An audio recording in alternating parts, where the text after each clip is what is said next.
Coming up on today's episode of PSN, Tennis Canada just announced 2025's wheelchair tennis national team. We have the head coach of the national team, Kai Schrameyer, stopping by to talk about the sport and to let us know what to expect this year. You're watching Parasport Nation. Welcome to Parasport Nation with Alex Smyth and Nathan Clement. Welcome into Parasport Nation. I'm Alex Smyth. As always, I am joined by Paralympian Nathan Clement. Nathan, it's another great episode. We get to explore a sport that doesn't get a lot of attention in the spotlight, wheelchair tennis. I'm excited that we actually get to platform it a bit more than normal. I'm excited and I'm thrilled for everyone to listen to our conversation with Kai, and just being in the Paralympic scene and being in the parasport side for a little while now, I've gotten to know some of the tennis players, and this is definitely a very unique world, a very amazing world of people, of athletes, and just competitions all scattered around the world, and I cannot wait to share and bring a light to this beautiful, beautiful sport. Absolutely. And speaking of competitions, wheelchair tennis is currently hitting the court in Australia. Nathan, take it away with more from the PSN update. Now, the PSN update. Canada's para-snowboard team launched into Finland's frozen tundra for the PIA Snowboard Cross World Cup and European Cup. Chase Nicklin won the European Cup in his first run of 2025. Beijing 2022 Paralympic champion Tyler Turner earned a silver in the World Cup, while Sandrine Hamel took second in the Euro Cup. And in his first race since 2022, Alex Massey returned to the podium on the second step with a silver. From the Scandinavian snow to the Australian sun, Canadian tennis star Rob Shaw carried a hot hand to the quad doubles finals at the Melbourne Open. In the final, Shaw and his partner Heath Davidson fell short, losing 2 sets to love. And that's the PSN update. There's a lot to unpack from the PSN update. Obviously, I want to talk wheelchair tennis. I want to set up our conversation with Kai shortly. But before we get to that, one thing I find so fascinating is the story of Alex Massey, someone who I've had the privilege of chatting with in the past, following his story a bit. It's just remarkable that, you take a break from the sport for a few years, you come back, immediately you're back on the podium. Oh, it's incredible. And it's a test of his character and test of his ability too. And you see it with so many sports as well. Sometimes you taking that time away, whether it's for personal reasons or it's just needed in general, it really helps you refine that love and rekindle that fire, or even just like those breaks. I know for myself and other athletes, when you're off the bike, when you're out of the pool or out of competition for 2-3 months at a time, when you come back, you have that deep hunger, you have that deep fight, just ready to go and ready just to deliver. Yeah, I want to find out from you, Nathan, because obviously Rob Shaw is in Australia right now. That is a heck of a flight. It's a heck of a journey going from BC down to Australia. I'm curious for yourself. Have you done competitions in Australia or, that region of the world? And what is it like when you are doing that travel down there? Because you're talking over 12 hours on a plane. At the best of times, it's not comfortable. At the worst of times, it can be really draining and taking that toll before you have to prepare for a competition. Yeah, it's one of the biggest challenges, and it goes to that old saying, especially before races, recovery and rest is the most important and the most crucial aspect of an athlete. For myself, I had the privilege of racing in Australia in January of 2024, and we only had 4 days to prepare from once we landed in Australia. And for myself, I don't sleep well on flights at all. So for our 16-hour flight, I got maybe 2 hours of sleep, and I was looking rough and I was feeling pretty rough for that flight. But a lot of athletes, a lot of people are going in that situation too, and you just have to mentally prepare yourself. You realize that it's going to be rough the first day, the first couple days you get down there, and you just have to Go back to your fundamentals, know what works, what doesn't work for you, and just have that faith and have that belief in yourself and in your body that it's going to recover, it's going to rest. But it's definitely demanding, and it definitely can be really challenging, especially for ourselves when often events and competitions happen in Australia. It's during our winter time, or it's during our winter or the colder months, while Australia is in the heat of their summer, and the Australian summer is excruciatingly hot. Like, I know from when I raced down there, the track temperatures on the racetrack we were on average about 63 degrees. So it was extremely intense. So you're having to put your body into a very different climate and a very different environment, and that takes weeks to prepare. That takes weeks to prep yourself. But that's something that we forget about as Canadians when we're in our summer months, or pretty well if we have a competition in Canada or North America or even in Europe, Australians are going to have to do the exact opposite. So everyone's sort of on that playing field throughout the year, and it just comes down to how do you adjust and how do you take care of yourself most for those situations and for those moments. Yeah, absolutely. That was going to be my point. Yes, it's tough going there, but oftentimes folks from Australia and that region of the world have to travel to North America or Europe and make that adjustment themselves. Either way, it's just not an easy one. Now, let's continue the conversation around wheelchair tennis, because we have the chance to chat with Kai Schrameyer. Kai is Tennis Canada's national wheelchair tennis coach. He is also a former #1 rated wheelchair tennis player, a Paralympian at multiple games in the 90s and early 2000s. Let's welcome in Kai Schrameyer. Kai, thank you so much for taking the time to chat with us today. My pleasure. So first off, there's many directions we could go with this. I want to talk about the wheelchair high performance team. 9 out of 10 of the athletes are within the top 100 in the rankings. How does it feel to have such a strong group representing Canada on the international stage? Yeah, obviously that is great. Yeah, the numbers look good.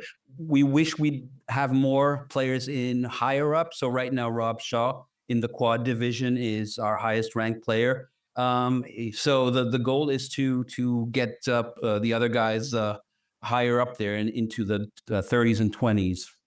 You mentioned his name, Rob Shaw, and he just recently had a finals appearance at the Australian Open, and throughout his career won many singles and doubles tournaments. What does it mean to have an athlete like Rob Shaw a part of the Canadian roster? It makes such a difference. I've been working with Rob for some 5-6 years as coach, traveling with him. Not only is he a phenomenal athlete, but he's also a very good spokesperson for the sport. So he's our engine, and we're trying to use him obviously as our high performance athlete. But he's also a great mentor for our new players, a couple of next gen players. So yeah, it's great to have him. And what does it mean for the other members of the national team or the development team? As you say, you want to get more players into those higher rankings, Rob being the top on the field for Canada. What does it mean to have someone within the top 10 world rankings and being a model or an example for other athletes to kind of strive and try to get to his level of play? It's everything, not only by example, because obviously they see what he's accomplishing. They are aware that he puts a lot of work in to his training. He's also our player rep. So whenever our guys have questions in regards to training or tournament planning, Rob is always there. And we have one really hopeful prospect, Frédéric Berube-Perron. She's 18 from Montreal, and he's taken on a real mentor role with her. So again, I mean, I couldn't be happier on so many levels with what Rob has done for Canadian tennis, wheelchair tennis over the last years. In wheelchair tennis, for our viewers and listeners, how does the classification system break down in the sport? It breaks down into two categories: the open category, so impairments to lower extremities, full use of upper body, core, hands, and then the quad division, impairment to lower extremities and impairments to the hands as well. And for yourself, obviously, you had an illustrious career as an athlete, as a competitor, as a world number one. What did your experience playing the sport allow you to bring as a coach as you started coaching up Team Canada? So first of all, that transition was, I don't know if I thought it was going to be easier, but it's completely two different worlds. Just because you were a good athlete does not mean you necessarily are a good coach. You bring the experience, but you obviously have to learn how to pass that knowledge on. So, I mean, things like a certain level of discipline, professionalism, setting goals, taking responsibility for your actions, all of those things I think I can pass on. But what I found challenging at the beginning is just learning how to actually, how do you teach a forehand, a backhand, the mobility. And so that's the part that over the years obviously has become easier. But yeah, two separate worlds: athlete and coach. You've been instrumental in organizing events, workshops, and opportunities to promote wheelchair tennis. How do you balance the demands, and is there anything that you're really seeing that's growing and helping wheelchair tennis expand in Canada across the country? It's the balancing the demands is the tricky piece. So we have a lot of demands for our coaching workshop, where we just to take Canadian coaches, able-bodied coaches, and teach them the specifics of wheelchair tennis. And I'm the only one right now in the country giving those workshops, and that's on us. We haven't done a good enough job to find other people who could do that. So if I get a request from the Maritimes to do a coaching workshop, well, I'm in Vancouver with all the logistics that's involved. So I would say despite that, the fact we have done a pretty good job with coaches education where we were able to do the workshops. Where we're struggling a little bit and we're trying to fill those gaps is filling the pipeline of new players. As you guys know, the pool of potential participant is small. There are 27 Paralympic sports all going after these athletes. So this is something that we haven't done well enough, and we're trying to make a bit of a push over the next year, starting with Ontario, just because of the demographics and because that was an underserved market for wheelchair tennis over the last years. And can you elaborate a bit more on that? Like, what is the grassroots landscape within Canada when it comes to wheelchair tennis? Because from my experience, it doesn't seem like it's really that far reaching or that developed across the country. Is that kind of one of the real struggles in as you say, like trying to build up that pipeline to get that flow of developing talent from coast to coast and not just in a pocket here or a pocket there? Yeah, exactly. You're touching on all the right points. So we have pretty solid programs in British Columbia, in Montreal, in Quebec in general. Toronto or the Greater Toronto area has players, but we could do a lot better there. The tricky part is that we are.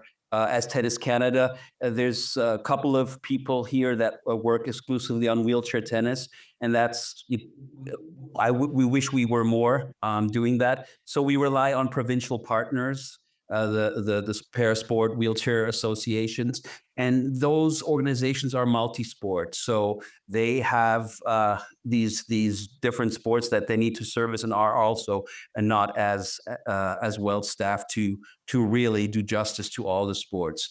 So that which leads us to our decision to be strategic with our resources. And so we hired a development person part-time for Ontario to see if we can develop the sport through new introductory activities to providing development opportunities for our existing Ontario players, more coaching, education, working with tennis clubs to see if we can establish a few hubs, especially in the Greater Toronto area. So that's kind of where we're at now with that development, with our development plans. You were named the 2021 Brad Parks Award winner for your contributions to wheelchair tennis. What does that recognition mean to you? It's a huge honor. Brad Parks is a legend in the sport, and he was the one, you could pretty much say, who created this sport with still the rules that he came up with, the two bounce rule in the later 70s. I had the pleasure when I was starting to still play against him at the Barcelona '92 Paralympic Games. So to get an award in the name of such a legend is a huge honor. One thing that Nathan and I always discuss on this program, especially when it comes to kind of sports where there is a appetite, there is some successes that you start to see both nationally and then the grassroots side. It's the people who are really kind of putting in the work. It's the passionate folks who are really kind of taking it upon themselves to make this sport happen, make this sport grow. It really seems like you are that person within the wheelchair tennis space within Canada. What would you like to see the future of the sport within the country be in the next 10, 15, 20 years from now? I really appreciate that. That's very kind. I would say though that there are more people. I've come across so many coaches and volunteers over the years that genuinely care. So we're a community, a small community, but very passionate. I would like to see growth on all sides. Like I said, we need to build a bigger base, a foundation. To then have the chance at these prospects that will do well for us internationally on the tour, as well as obviously the Paralympics. So I don't know if there's another approach to this as far as finding these next gen champions than creating a bigger base. I think that still's got to be the strategy. Because that just increases your chances of finding elite athletes. And so that's the plan. So starting with Ontario, see how that goes over the next couple of years. If our development model works, then obviously see if we can copy and paste that over to some other provinces. And that's my hope for the next few years. We've just recently had the Australian Open conclude. What next big tournaments are coming up, whether they be national or international for Canada's wheelchair tennis players? Yeah, so we still actually are. There's 3 tournaments in Australia. There's 2 lead-up tournaments to the big one, the Grand Slam, which actually starts today. So Rob Shaw plays in that Grand Slam tournament today. Is tough first round against the world number 2. The highlights for this year, there's a bit of a lull after the Paralympics, but we do have our tour. So our guys are going to play mainly on the North American circuits, 9 tournaments in Canada, about the same amount in the US. Rob, because he is a top 10 player, needs to play internationally. So he will play in Japan and Europe as well. So, and then it comes down to results. And so it's like our guys play between 15 and 20 tournaments per year, and then see where we end up at the year as far as world rankings. One thing I'm curious about, Kai, is the fact that tennis in Canada has really kind of exploded over the past, like, I want to say, 7 to 10 years, just with the interest around the sport, from big stars winning major tournaments or having success on the able-bodied side of the sport. Do you see any of that attention or interest also kind of be reflected on the wheelchair tennis side of things? That's a really good question. I can't really say that I see direct connection, as in new participants that are inspired by Milos, Genie, Felix. As such, maybe there's a trickle-down effect and we don't see it yet. So I'm not sure I can really say that I see a connection yet. And with just so you mentioned earlier with the two bounce rule, is there any sort of other rules that kind of separate wheelchair tennis from a lot of the other tennis that's seen? That's it. That's the one rule, two bounce rule. The court is the same size, net the same height, same equipment. So, which gives us certainly a certain advantage as far as integration. So we can easily practice or even compete against able-bodied players on a local level, that happens quite a bit. So a lot of our guys have able-bodied coaches and hitting partners. So that the two bounce rule is really the difference. One thing that we always love asking different athletes, former athletes, coaches who come on the program, who would be on your Mount Rushmore when it comes to wheelchair tennis? It's a very tough question, but it gives insight into some of these kind of monumental players who have had such an impact on the sport. So, who would be on your Mount Rushmore of wheelchair tennis? Without a doubt, Shingo Kunida from Japan, by far the most successful wheelchair tennis player, won the Paralympics twice, numerous Grand Slam titles. He's kind of our Roger Federer, and I think, I don't think anybody questions that he's the GOAT.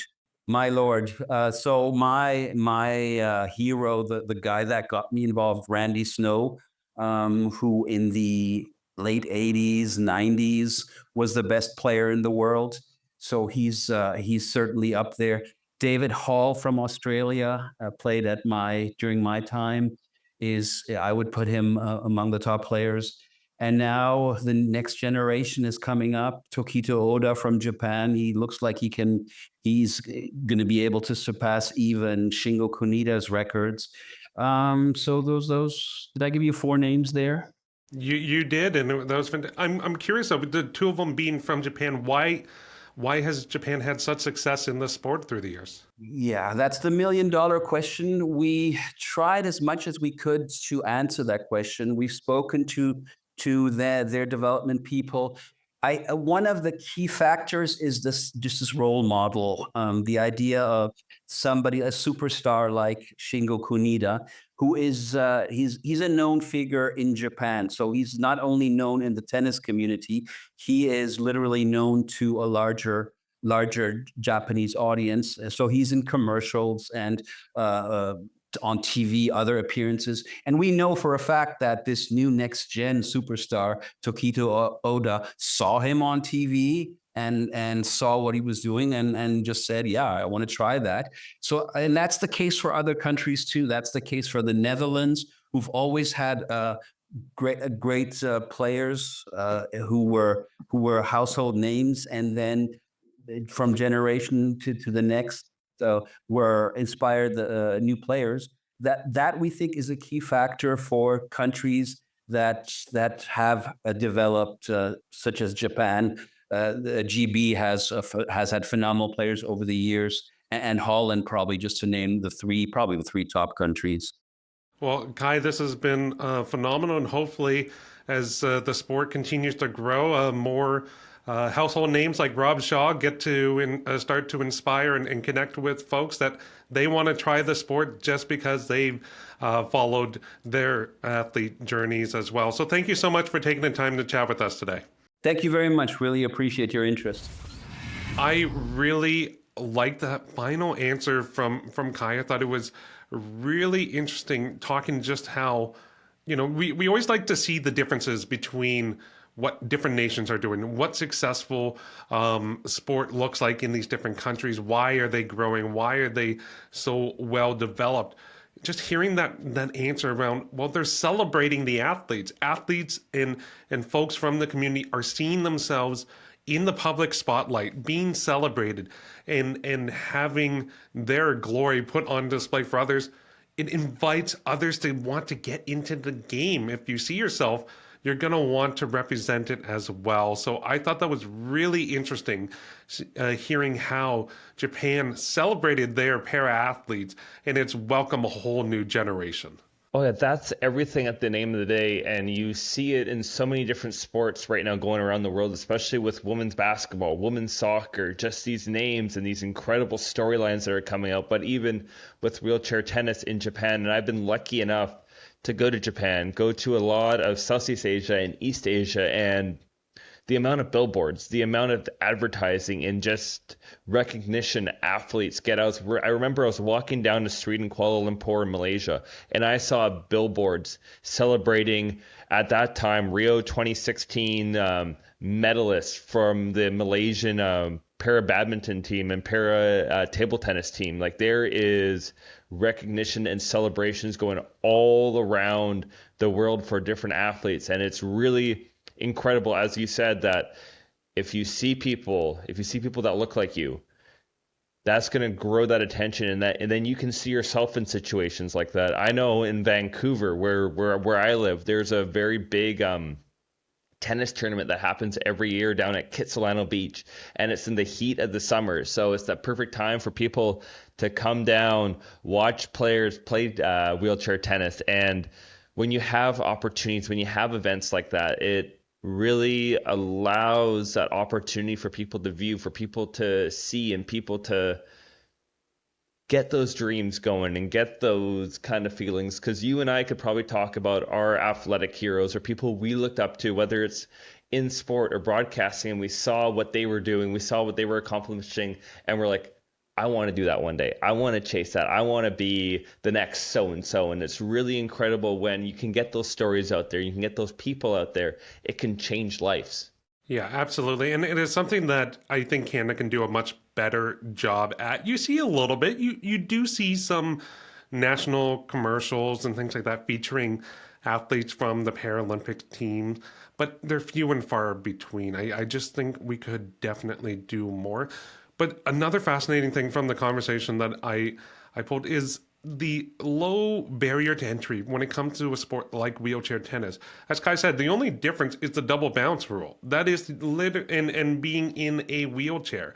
Like, able-bodied people can play with wheelchair athletes. They can compete very easily. You use the same courts, you use the same facilities.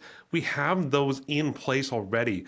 It's just such a shame it hasn't developed in the same way some other para sports have here in Canada. So it's like, come on, you just need a little bit more attention to it, bit more awareness. I feel like this sport is ready to take off. Oh, it's very much at that point where it's at that launching moment, and it can really take off. And right now, there's a great development pool coming up right now, and we have players like Rob Shaw, who's been on the international scene for years now. We also have Thomas Venios and many other people who are going to really hopefully capture and share that. And there's going to be a massive growing, I think, in the next 5-10 years of the sport. And it just takes that leap, and the work that Kai's doing, especially when he's going all around the country, really developing, really taking on and carrying his legacy as a player and now to a coach and really leading that future. It's going to be really, really exciting. And it takes time. It takes those few moments. We always talk about that with development and grassroots sports. It's that slow burn, but once that burn really starts to ignite and really starts to grow, it's really exciting what is possible. Yeah, it's all about time, and unfortunately, we are out of it on today's episode. For Nathan, I'm Alex. Thank you for watching and listening. Catch you next time. Thanks for tuning in to Parasport Nation. Like and subscribe to the channel to follow us now.